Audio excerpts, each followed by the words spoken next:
America's vital interests in space lost out to special interests in Washington, except, of course, for the senators and congressmen here. They would never do it, right, Dana? But all of that is changing. We know that. My administration is reclaiming America's heritage as the world's greatest spacefaring nation. The essence of the American character is to explore new horizons and to tame new frontiers. But our destiny beyond the Earth is not only a matter of national identity, but a matter of national security. So important for our military, so important, and people don't talk about it. When it comes to defending America, it is not enough to merely have an American presence in space. We must have American dominance in space. So important.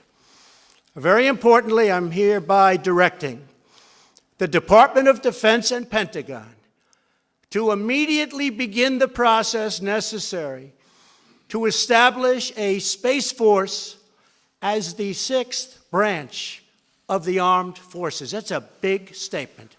We are going to have the Air Force and we are going to have the Space Force, separate but equal. It is going to be something so important. General Dunford, if you would carry that assignment out, I would be very greatly honored also. Where's General Dunford? General? Got it? Let's go get it, General.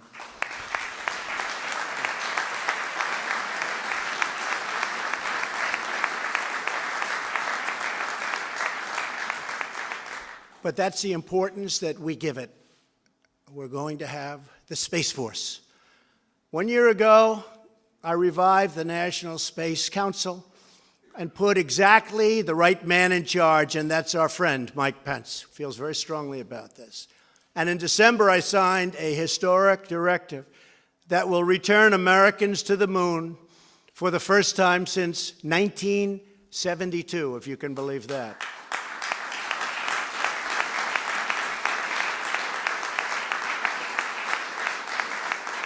Always remembering, it's about that, but it's also about jobs and the economy. This is a great thing we're doing. This time, we will do more than plant our flag and leave our footprints. We will establish a long-term presence, expand our economy, and build the foundation for an eventual mission to Mars, which is actually going to happen very quickly. And, you know, I've always said that rich guys seem to like rockets. So all of those rich guys that are dying for our real estate to launch their rockets, we won't charge you too much. Just go ahead. If you beat us to Mars, we'll be very happy, and you'll be even more famous. But they do like, explain that. Where's Eric? They do like rockets for some reason, huh? They like those rockets. But you know what? If as long as it's an American rich person, that's good, okay? They can beat us. We'll save a little money and they can beat us, and we're taking full credit for it. Don't worry about it. But we'll be setting aggressive timelines, challenging old ways of doing business, and we will be expecting real results. And we are making our incredible facilities, okay, available to these people that have been doing so incredibly by themselves on rocketry. So you're invited. The rent won't be high. I am instructing my administration to embrace the budding commercial space industry. We are modernizing out-of-date space regulations. They're way out of date. They haven't been changed in many, many years. And today we're taking one more step to unleash the power of American ingenuity.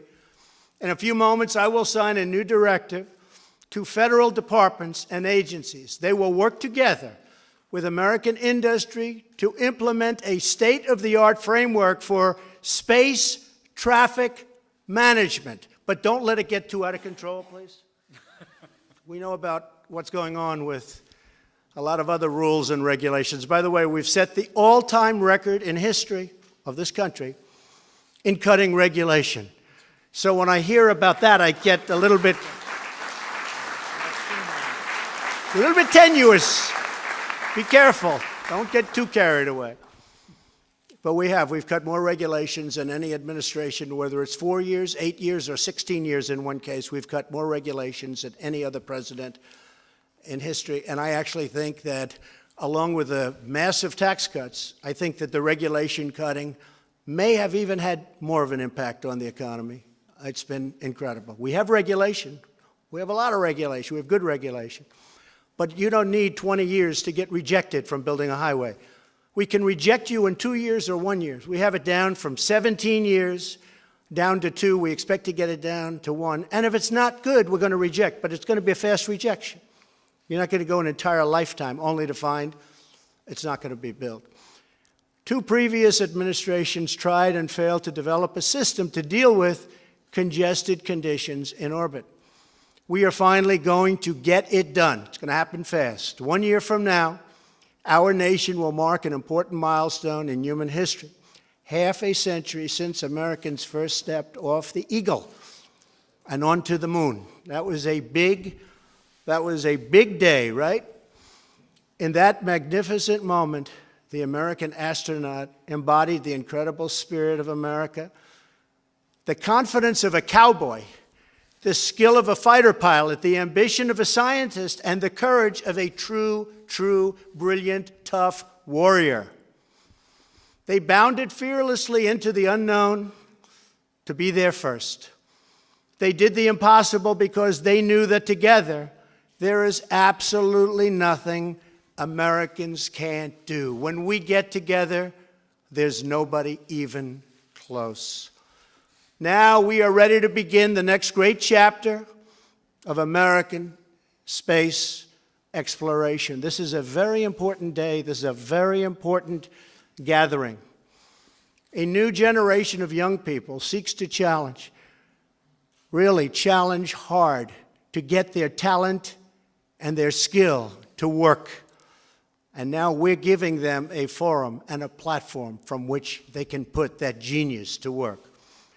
Legions of welders and metalworkers, scientists and engineers stand ready to build a powerful new rocket and gleaming new spaceships, and that goes with all of the other things that we're building in our country.